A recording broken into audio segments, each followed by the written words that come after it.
예배에 오신 모든 여러분들을 환영합니다. 온라인 예배도 하나님 앞에서 예배이기 때문에 위의 사항들을 잘 숙지하셔서 하나님 앞에 참된 예배자로 예배할 수 있기를 바랍니다.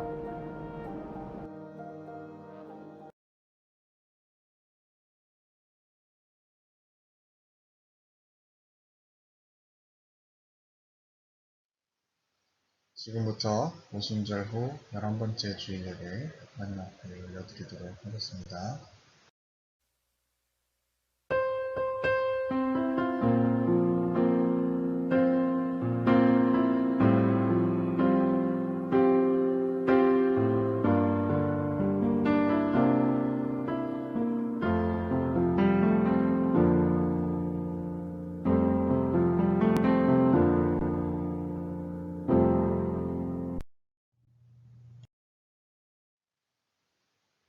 비록 무화과 나무가 무성하지 못하며 포도나무에 열매가 없으며 감람나무에 소출이 없으며 밭에 먹을 것이 없으며 우리의 양이 없으며 외양간에 소가 없을지라도 나는 여호와로 말미암아 즐거워하며 나의 구원의 하나님으로 말미암아 기뻐하리로다.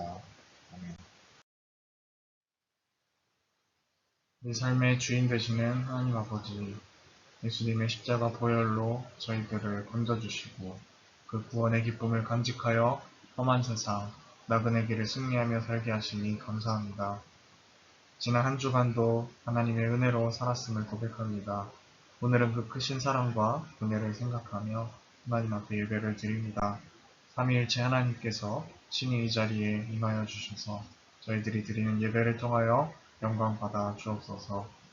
우리 구원자시며 언제나 승리의 길로 인도해 주시는 예수님의 이름으로 기원하옵나이다. 아멘. 성시교도 함께 하도록 하겠습니다. 여호와여, 내가 깊은 곳에서 주께 부르짖었나이다. 주여 내 소리를 들으시며 나의 부르짖는 소리에 귀를 기울이소서. 여호와여, 주께서 죄악을 지켜보실진대 주여 누가 서리이까. 그러나 사유하심이 주께 있으면 주를 경외하게 하심이니이다. 나 곧 내 영혼은 여호와를 기다리며 나는 주의 말씀을 바라는도다. 파수꾼이 아침을 기다림보다 내 영혼이 주를 더 기다리나니 참으로 파수꾼이 아침을 기다림보다 더하도다. 이스라엘아, 여호와를 바랄지어다. 여호와께서는 인자하심과 풍성한 성량이 있음이라. 그가 이스라엘을 그의 모든 죄악에서 속량하시리로다. 아멘. 한 주간을 돌아보며 공동으로 기도하는 시간입니다. 함께 스크린을 보시며 낭독하신 이후에 개인적인 참회의 시간 갖도록 하겠습니다. 공중에 나는 새도 하늘 아버지께서 먹이신다고 말씀하신 중에 이 말씀이 세상 걱정에 얽매이지 말고 믿음으로 살라는 가르침인 것을 잘 알고 있습니다. 하지만 저희들은 지난 한 주간 동안 온통 세속의 걱정에 매여 살았습니다. 기도하지 않으므로 영적 분별력이 점점 무디어졌고 진리를 떠나 살다 보니 완악한 마음을 가지게 되었습니다. 육체의 정욕을 따라 헛된 일에 시간과 물질과 능력을 낭비하였습니다. 이웃과 더불어 화평하지 못했고 진심으로 하나님을 사랑하지도 못했습니다.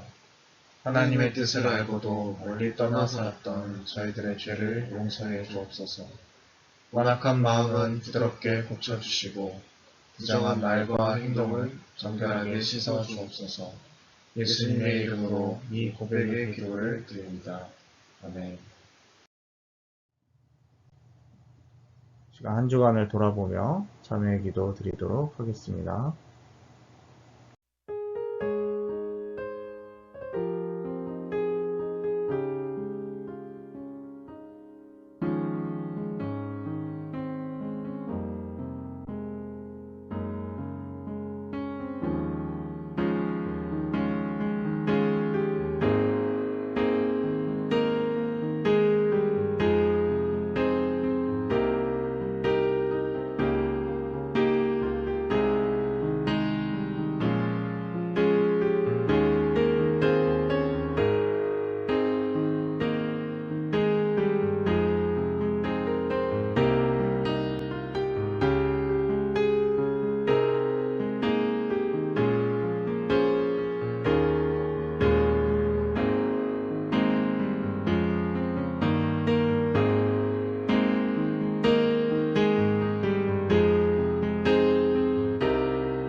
진심으로 하나님 앞에 우리의 죄를 뉘우치고 또 용서를 구하는 자에게 주시는 하나님의 용서의 말씀이 있습니다. 다 함께 하나님께서 우리에게 주시는 용서의 말씀을 함께 봉독하도록 하겠습니다. 주는 선하사 사죄하기를 즐거워하시며 주께 부르짖는 자에게 인자함이 후하심이니이다. 아멘. 우리 함께 소원이라는 찬양 하나님 앞에 올려드리도록 하겠습니다.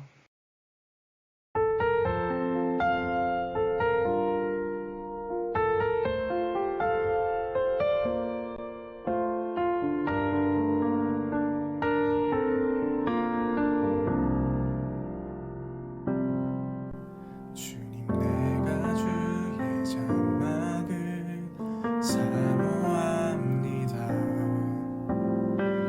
오직 주의 임재를 갈망합니다. 주의 집에서의 하루가 다른 곳의 첫날보다 좋으니 주 사랑 안에 머물러 사랑 노래합니다. 주님 내가 주의 장막을 사모합니다. 오직 주의 임재를 갈망합니다. 주의 집에서의 하루가 다른 곳의 첫날보다 좋으니 주 사랑 안에 머물러 사랑 노래합니다. 나의 평생에 단 한 가지 소원 주의 아름다우신 보며 사랑 노래하는 것 나의 왕 되신 주님의 얼굴 구하며 주 사랑 안에 머물러 사랑 노래합니다. 나의 평생에 단 한 가지 소원 주의 아름다우신 보며 사랑 노래하는 것 나의 왕 되신 주님의 얼굴 구하며 주 사랑 안에 머물러 사랑 노래합니다.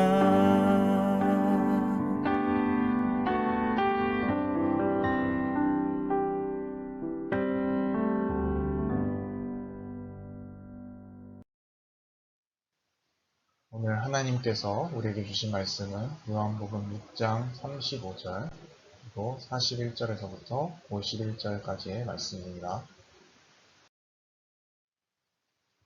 한 절씩 교독하도록 하겠습니다. 예수께서 이르시되 나는 생명의 떡이니 내게 오는 자는 결코 줄이지 아니할 터이요 나를 믿는 자는 영원히 목마르지 아니하리라. 자기가 하늘에서 내려온 떡이라 하심으로 유대인들이 예수에 대하여 수군거려 이르되 이는 요셉의 아들 예수가 아니냐.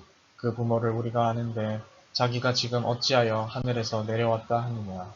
예수께서 대답하여 이르시되 너희는 서로 수군거리지 말라. 나를 보내신 아버지께서 이끌지 아니하시면 아무도 내게 올 수 없으니 오는 그를 내가 마지막 날에 다시 살리리라. 선지자의 글에 그들이 다 하나님의 가르치심을 받으리라 기록되었은즉 아버지께 듣고 배운 사람마다 내게로 오느니라. 이는 아버지를 본 자가 있다는 것이 아니니라. 오직 하나님에게서 온 자만 아버지를 보았느니라. 진실로 진실로 너희에게 이르노니 믿는 자는 영생을 가졌나니 내가 곧 생명의 떡이니라. 너희 조상들은 광야에서 만나를 먹었어도 죽었거니와 이는 하늘에서 내려온 떡이니 사람으로 하여금 먹고 죽지 아니하게 하는 것이니라. 나는 하늘에서 내려온 살아있는 떡이니 사람이 이 떡을 먹으면 영생하리라. 내가 줄 떡은 곧 세상의 생명을 위한 내 살이니라 하시니라. 아멘. 생명의 빵, 왜 먹지를 못하니? 라는 제목으로 말씀 함께 나누도록 하겠습니다. 네, 여러분 반갑습니다. 한 주간도 평안히 잘 지내셨죠? 혹시 오늘 말씀 제목을 보시고 어떤 소설 하나가 연상되지는 않으셨습니까? 네, 만약 오늘 말씀 제목을 보고 운수 좋은 날에 김첨지가 떠올랐다라고 한다면 제 의도가 성공하지 않았나 이렇게 생각을 해봅니다. 아내가 먹고 싶었던 설렁탕을 드디어 이 김첨지가 사왔지만 이미 시신이 되어서 먹지 못하는 아내를 보고 안타까워서 외치는 대사였죠. 원래는 이제 설렁탕을 사왔는데 왜 먹지를 못하니 이것이었는데 오늘 말씀은 그것을 약간 패러디해서 뒷부분만 사용을 해보았습니다. 제목을 왜 이렇게 지었는지에 대해서는 함께 말씀을 우리가 살펴보면서 여러분들이 차근차근 알아보시면 좋겠습니다. 포이어 바흐라는 철학자가 있습니다. 이 사람은 이런 말을 했어요. 인간은 그가 먹는 그것이다 이렇게 말을 했습니다. You are what you eat. 인간은 먹는 존재이다 라는 이야기를 하신 거죠. 어떤 고상한 정신, 관념 이런 것보다는 인간은 먹고 사는 것에 따라 신념이든지 무엇이든지 결정하는 존재다. 뭐 이런 여러 가지 의미가 축약하여서 담겨진 말이라고 볼 수가 있겠습니다. 인간의 본질이라고 할 수 있는 것은 먹는 게 무엇이냐에 따라서 결정된다라는 것이에요. 이 말을 한 포이어 바흐는요, 유물론자라고 할 수가 있습니다. 이 유물론이라는 것은 정신세계보다 물질세계가 더 우선한다고 보는 그러한 이론이죠. 그에 반대되는 이론은 관념론이라고 할 수가 있겠고요. 관념론은 관념적이고 정신적인 것이 우선하고 그것에 따라서 물질적인 토대가 구성된다라고 이야기하는 이론입니다. 유물론은 반대고요. 그런데 요즘 우리가 살아가고 있는 세상, 이 돌아가는 방식을 잘 살펴보면 정말로 이 사회를 이끌어가는 것이 정말 인간의 정신이고 철학인 것인지 아니면 말 그대로 물질적인 것, 먹을 것 같은 어떤 육체적인 것에 따라서 돌아가는 것인지 잘 모르겠다라는 생각을 하게 됩니다.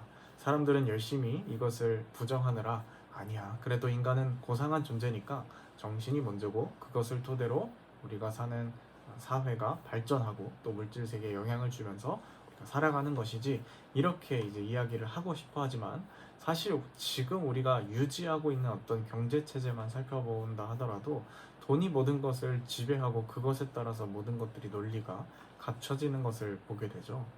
결국에는 먹고 살기 위해 돈 버는 것이 아닌가라는 이야기가 흔하게 나올 것처럼 슬프지만 우리는 생존을 위하여서 살아가게 되는 것이 아닌가 생각을 해봅니다. 그것이 우리의 목적이 되어버린 그러한 지경까지 이르르지 않았나 그렇게 생각해 봅니다. 우리가 어떤 이상과 꿈과 이런 것들을 위하여서 돈이 필요하고 그것에 맞추어서 살아가는 것이 아니고 돈 그 자체가 목적이 되어서 거기에 매여서 살아가게 만들어 버리는 이 세상이 되었고 우리가 그것에 따라서 살아가고 있습니다. 그래서 돈 때문에 사람도 죽이고 돈 때문에 사기도 치고 돈 때문에 거짓말도 하고 사람들끼리 분쟁이 일어나고 뭐 그렇습니다. 그래서 그런 점에서 살펴볼 때 유물론이라는 이론 그리고 포이어 바흐가 말한 이 이론은 오늘도 연전연승을 거두고 있지 않나 그렇게 생각을 해보게 됩니다. 그러나 솔직히 우리가 까놓고 말해서 먹는 것은 중요하지 않습니까? 굉장히 중요한 문제죠. 아무리 정신과 철학이 어떤 해도 밥이 없으면 우리는 굶어 죽습니다. 사실 꼭 필요한 것이긴 하죠. 그러나 그럼에도 불구하고 우리가 이 시대의 어떤 마지막 관념론자로서 하나님을 믿는 크리스찬으로서 유지해야 될 것이 필요하겠다라고 생각을 해보게 됩니다. 우리가 정말로 이 지어진 세상, 이 물질 세계가 전부라고 살아간다고 한다면 우리 스스로 하나님을 믿는 사람이라고 이해하기 어렵겠죠. 우리는 늘 눈앞에 주어진 현상 이면에 주어진 영적인 세계, 주님을 생각하는 사람이기 때문이죠. 이것을 극단적으로 끌고 나가고 싶어 하는 사람은 먹고 사는 문제는 다 세상적인 거고 우리는 신령하고 영적인 것만을 추구해야 한다고 이야기하기도 합니다. 우리가 지난주와 또 지지난주에 이러한 방식이 건강한 신앙이 아니라고 이미 함께 나눈 바가 있죠. 왜냐하면 하나님은 분명히 우리를 먹는 존재로서 이 현실의 속에서 살아갈 수 있도록 지으셨기 때문입니다. 그러면 유물론자들이 맞는 것인가? 그것은 아니죠. 우리가 빼놓지 않아야 할 것이 바로 여기에 있는 거예요. 무엇을 먹느냐, 고상하게 먹느냐, 덜 고상하게 먹느냐, 이런 것이 중요한 것이 아니고요. 하나님과의 교제를 놓쳤다라는 것, 이것이 문제라는 것이죠. 우리는 당연히 지어진 이 창조의 어떤 원리로서 먹는 것을 구하면서 살아갈 수밖에 없습니다. 먹을 것을 구하면서 살아가야 합니다. 인간은 그런 존재니까요. 그런데 문제는 정말 인간의 타락이라는 것이 어디서부터 시작되었냐면 하나님 말씀을 듣지 않고 불순종하고 여기에도 물론 있겠지만 더 중요한 것은 하나님과의 교제를 중지했다라는 것이요. 세상만을 갈망하고 모든 것을 거기에 의존하는 태도, 여기에서부터 타락의 본질이 시작되었다라는 것이죠. 하나님께서 인간을 먹는 존재로 지으신 것은 그냥 너희끼리 먹고 살아라 이것이 아니고요. 그 먹는 행위, 섭취하는 행위를 통해서도 하나님과 교제를 할 수 있도록 지으신 것입니다. 세상이 더러운 것이 아니라 그 세상을 통하여서 하나님과 인간이 교제를 누릴 수 있도록 하나님께서 세상을 지으신 거죠. 그래서 성찬 이야기도 나누는 바가 있지만 세상 이 자체가 커다란 하나의 교제의 식탁이 된 것이다 라고 이해를 하시면 되겠어요. 하나님과 인간 사이에 교제를 나눌 수 있는 그런 식탁으로 하나님이 이 세상을 장으로서 교제와 소통의 장으로서 만든 것이죠. 그런데 인간이 어느 순간 하나님을 버리고 이 식탁하고만 놀게 되는 순간 인간의 비극이 시작되게 된 것입니다. 그래서 하나님께서 우리에게 예수님을 보내주셨고 또 우리에게 복음의 말씀이 주어지게 된 것이죠. 오늘 말씀 49절을 살펴보면 조상들은 만나를 먹었어도 죽었다라고 주님이 말씀하고 계십니다. 당연히 사람은 밥을 먹고도 죽습니다. 그런데 이 이야기는 무슨 뜻이냐면 하나님께서 친히 백성들에게 이 양식을 공급해 주셨지만 그들은 그 만나를 주신 하나님과 교제할 생각은 하지 않고 자신들이 배부른 것만을 생각했다라는 것이에요.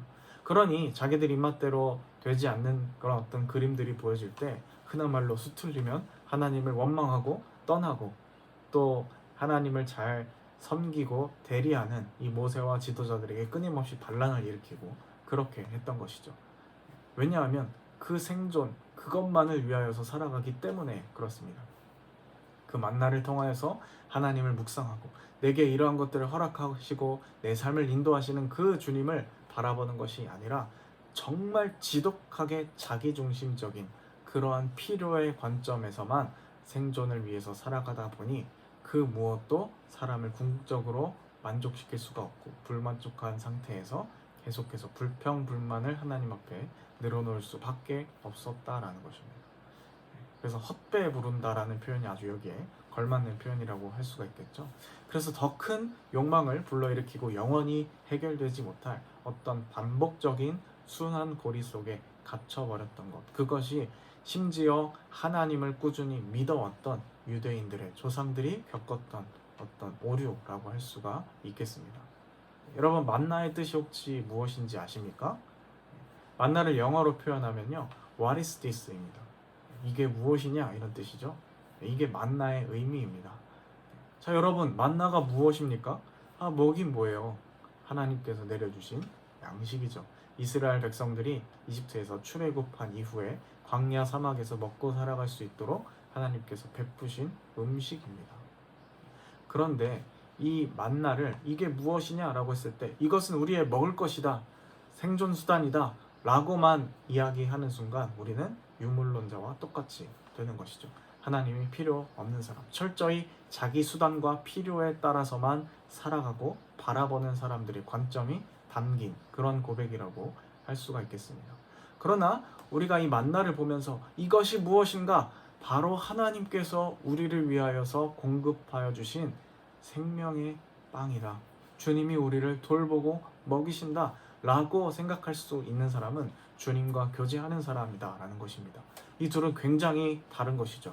사실 유대교인들은 아주 오래전부터 하나님을 믿어왔습니다. 굳이 표현하자면 국교가 유대교에서 바뀐 적이 한 번도 없기 때문에 당연히 이들은 하나님을 아주 오래전부터 섬겨왔죠. 공식적으로는요. 표면적으로는요. 그러나 지금 예수님께서 이들에게 말씀하시는 것은 이들의 중심에 대해서 묻고 계시는 거예요. 만나도 하나님 주신 것인데 왜 이스라엘 백성들은 만나를 먹고도 죽었습니까? 그것은 만나를 그저 먹을 것으로만 바라보았기 때문이라는 것이죠. 물론 하나님이 주신 것이라고 알고 있습니다. 그들은 지식적으로, 인지적으로 알고 있죠. 그러나 그렇게만 생각했다는 거예요. 거기까지만 생각했다는 것입니다. 모든 관심이 자신의 생존에만 매몰되어 있어서 하나님을 더 깊이 바라보지 않았다는 것이에요. 하나님을 생각할 때는 오직 한순간 나의 필요를 얼마나 채우고 나의 욕구에 따라 하나님이 얼만큼 나에게 봉사해 줄 수 있을 것인가, 여기까지만 주님을 생각한 것입니다. 그러니 그들은 하나님을 믿고 있었음에도 사실은 바라보지 않은 표면적인 종교인들이었다라고 생각하시면 되겠습니다. 심지어 눈앞에서 그 기적을 체험하고도 나의 필요를 채워주는 그 수단으로서만 하나님을 생각했기 때문에 그들은 영원한 생명을 보유했다기보다 만나를 먹고도 죽어갈 수밖에 없었다라는 것이죠. 타락한 인간이 우선순위가 바뀌었기 때문에 벌어지는 비극이라고 할 수 있겠습니다. 그러나 이러한 방식으로 우리는 결코 만족을 얻을 수가 없다라는 것이에요. 왜냐하면 우리는 영원한 빵이자 공급자가 되시는 주님을 섭취하도록 그렇게 지음을 받았는데 영원한 빵을 내버려 두고 영원하지 않은 빵만을 찾아 헤매이기 때문이죠. 주님은 이미 아주 오래전에 자신을 우리에게 주시기로 작정하셨습니다. 오늘 표현대로 하면 빵은 이미 우리에게 주어져 있습니다. 이제 왜 제목을 이렇게 지었는지가 조금씩 생각이 되시죠? 그러나 왜 우리는 그 영원한 생명의 빵을 먹지 않을까? 여러분, 이것이 우리가 정말로 이 말씀을 들여다보면서 심각하게 생각해 보아야 할 문제라는 것이에요. 오늘 표현대로 하면 빵은 이미 우리에게 주어졌다라는 것이죠. 주님은 이미 우리에게 생명을 주시기로 작정하셨습니다. 그런데 왜 우리는 이미 우리에게 주어진, 정말로 기도만 하면, 하나님과 교제만 한다면 주어질 수 있는 모든 인프라와 환경들이 너무나 잘 갖춰졌음에도 불구하고 왜 우리는 주님을 잘 섭취하지 않는가? 우리가 3주간 어찌 보면 비슷하게 반복되는 이 메시지 속에서 왜 계속 메시지가 겹칠까? 이러한 생각만 하는 것이 아니라 정말로 우리 삶의 깊숙한 곳을 들여다보고 조명해 볼 필요가 있는 것이에요. 정말 잘 생각해 보니까 정말 왜 우리는 그 영원한 생명의 빵을 잘 먹지 않을까? 한마디로 표현하면 그것은 익숙함이 아닐까 생각을 해봅니다. 41절과 42절에서 예수님을 알아본 사람이 수근거리기 시작합니다. 아니, 내가 예수의 출생과 부모님에 대해서 다 아는데 무슨 자기가 하늘에서 내려왔다는 거야? 이렇게 말을 하죠. 사실 표면적으로만 보면 이 말이 그렇게 틀린 것은 아닙니다. 그러나 우리가 영적인 차원에서 바라보면 이 말은 그렇게 정확한 말이 아니라는 것을 알 수가 있는 것이죠. 예수님을 이렇게 의심하는 사람도 자기 자신이 세상을 살아온 이 세계관에 의해서 학습된 경험을 절대화하는 것이라고 볼 수가 있을 것입니다. 마찬가지로 우리가 이 사람처럼 예수님을 표면적으로 배척하진 않지만 그렇다고 해서 생명의 빵으로 알고 있음에도 불구하고 평소에 주님을 그토록 간절히 찾지 않는 이유도 비슷하지 않나 생각을 해봅니다. 우리가 살고 있는 세상이 그렇게 작동하지 않기 때문이죠. 그 익숙함에 젖어서 세상에 살아가는, 다들 그렇게 살아가니까 그 익숙함과 방식에 젖어서 일종의 관성이 생겨버린 것입니다. 다들 그렇게 살아가니까, 다들 하루가 바쁘게 눈앞의 것만 바라보면서 돈돈하면서 생존을 위하여서 살아가니까요. 그저 그렇게 별다른 의식 없이 흘러가며 살아가는 것입니다. 그 길의 끝은 어디일까요? 간단합니다. 영원히 목마르고 영원히 배고프고 뭔가 충족되지 않은 결핍을 느끼면서 살아가는 것이죠. 예수님은 분명히 영적인 간식이나 조미료로서 자신을 소개하지 않으셨고 생명의 빵으로서 소개를 하셨습니다. 오늘날 우리 시대의 문화에 맞추어서 다시 번역하면 예수님은 밥이 되시는 것이죠. 간식은요, 우리를 본질적으로 살아가게 해줄 수 없습니다. 물론 간식만 먹고도 굶어 죽지는 않겠습니다만은 건강하게 사람이 살게 만들기는 어렵겠죠. 그러나 우리는 주님을 어떤 방식으로 섭취하고 있습니까? 아까도 말씀드렸던 것처럼 우리는 주님을 아예 안 먹는다고 표현하기는 어렵지만 간식처럼 섭취하고 있지 않나 생각을 해봅니다. 주식으로 먹는 것은 주님이 아니라 세상에 더 맛있어 보이는 것들을 먹고 가끔 별미를 먹는 것처럼 간식 삼아 영적인 생활도 주님과의 교제도 하는 것이죠. 마치 교양 생활을 하는 것처럼 취미 생활하는 것처럼 말이죠. 그런 점에서 바라볼 때 예수님의 오늘 말씀을 이해하지 못하고 있는 것은 단지 성경 속의 그 옛날 유대인들만은 아니다라는 것입니다. 표면적으로만 오늘 말씀을 읽게 되면 오늘 예수님 말씀을 이해하지 못하는 대중들이 굉장히 미개하고 어리석어 보일 것입니다. 우리는 오늘날 성경에 대한 보다 입체적인 지식을 보유하고 있기 때문에 그런 것이죠. 아니 왜 이렇게 예수님 말씀 이해를 못해? 바보같이. 예수님이 생명의 빵이라는 것은 그 빵이 아니고 영적인 어떤 필요라는 의미에서 얘기하신 거 아니야. 비유적인 표현 아니야. 맞습니다. 예수님 자신이 더 근원적인 그러한 존재라는 거 아니야. 맞습니다. 그러나 방금 이 말을 우리의 삶에 정말 정직하게 적용해 본다면 우리도 이 예수님의 말씀을 알아듣지 못했던 이 이스라엘 백성들과 똑같은 사람이라는 것을 확인하게 된다는 것이죠. 제가 거의 3주간 이 오병이어 사건과 관련된 이야기를 나누고 있습니다. 교회력을 사용하고 있기 때문에 제가 말씀을 임의적으로 선정한 것은 아닙니다만 아마도 어떤 분들은 아니 큰 맥락에서 비슷한 내용이 계속해서 연이어서 반복이 되는데 이제는 다른 내용이 나와도 되는 것이 아닐까 생각하실지도 모르겠어요. 저 역시 말씀을 준비하면서 이게 지난주와의 메시지가 계속 연이어서 흐름상 겹쳐지는 것 같은데 어떻게 해야 되나 고민하기도 했으니까요. 그러나 우리가 좀 더 이 말씀을 깊게 들여다볼 필요가 있을 것 같다는 생각을 하게 되었습니다. 이 말씀을 정말 삶의 자리로 가지고 와서 나는 정말 예수님을 제대로 먹고 있는가 이것에 집중해보자 라는 것이죠. 우리는 왜 알고 있음에도 그 주님을 먹지 않는가 이것을 고민해볼 때가 온 것이 아닐까 생각을 해봅니다. 이 말씀을 인지적으로 이해하는 것을 넘어서서 나는 정말 주님을 섭취하고 있는가? 나는 정말로 예수님과 살아있는 교제를 통하여서 정말 매일매일 그 주님을 잘 누리고 있는가에 대해서 생각해보자는 것이죠. 만약 그러지 못하다면 왜 그런 것인가 해서도 들여다볼 필요가 있다는 것입니다. 자, 여러분 무엇을 먹으면서 살아가십니까? 우리가 진정으로 먹어야 할 것은요 주님입니다. 그 말씀입니다. 단순한 종교 활동을 하라는 것이 아니죠. 주님을 먹는 것, 주님과 교제하고 그 생명의 말씀을 매일매일 내 삶에 가까이 두는 것은요 단순히 우리가 목숨이 붙어있는 연명이 아니라 진정한 영적인 존재로서 살아가기 위한 아주 본질적인 행동이라는 것입니다. 살아있는 것과 살아가는 것은 굉장히 다른 것처럼 말이죠. 그래서 단순한 종교생활, 그것은 만나를 먹던 유대인들과 조상들도 마찬가지였다라는 것입니다. 그러나 오늘 주님은 그것을 넘어서서 주님 자체를 섭취하는 것에 대해서 말씀하십니다. 하나님을 우리 생존에 정말 필요한 본질로서 삼고 살아가는 것.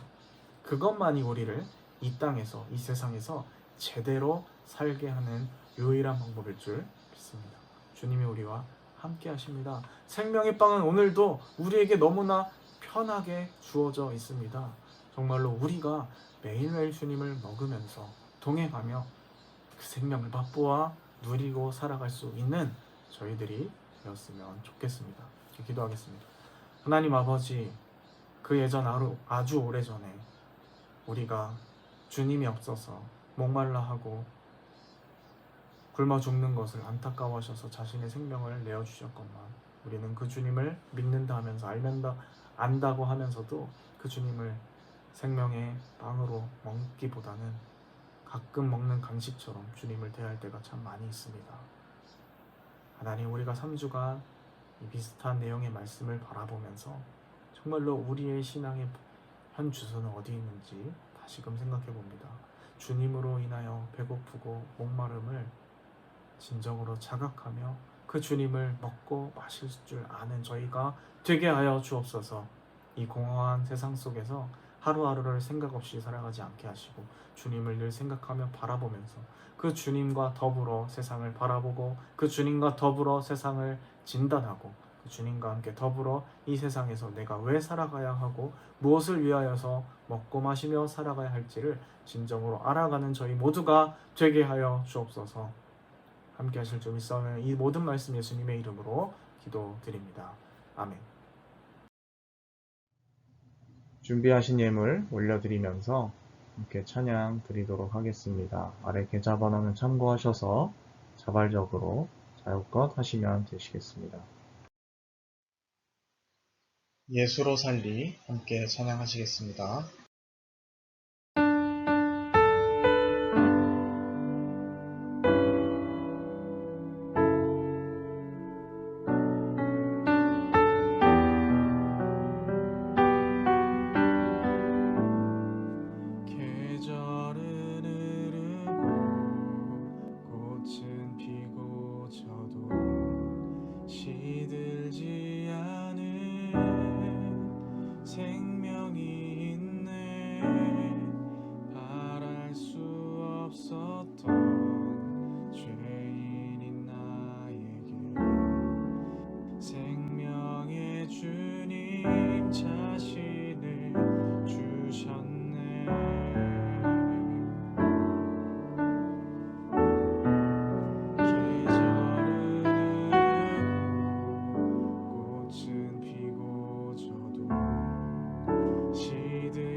하나님 아버지, 오늘도 귀한 말씀을 통하여 우리를 깨닫게 하시고 가르쳐 주심에 감사를 드립니다. 저희가 정말 말씀을 통하여 스스로를 돌아보고 우리에게 생명을 주신 그 주님을 간식이 아니라 주식으로 섭취하며 늘 주님과 함께 더불어 살아가게 하여 주옵소서. 주님을 가장 우선순위에 두는 것 없이는 이 세상에 어떤 것도 참으로 생명을 얻을 수 있고 살아갈 수 없음을 고백합니다. 정말로 저희들 마음 가운데 귀한 마음을 허락하여 주셔서 주님을 적극적으로 찾게 하시고 우리의 생명에 꼭 없어서 안 될 필요한 존재로서 주님을 늘 우리 삶에 초청하며 살아갈 수 있는 저희가 되게 하여 주옵소서. 함께 하실 좀 있사오며 우리 모든 말씀 예수님의 이름으로 간절히 기도드립니다. 아멘. 네, 교회 소식 전달 드리도록 하겠습니다.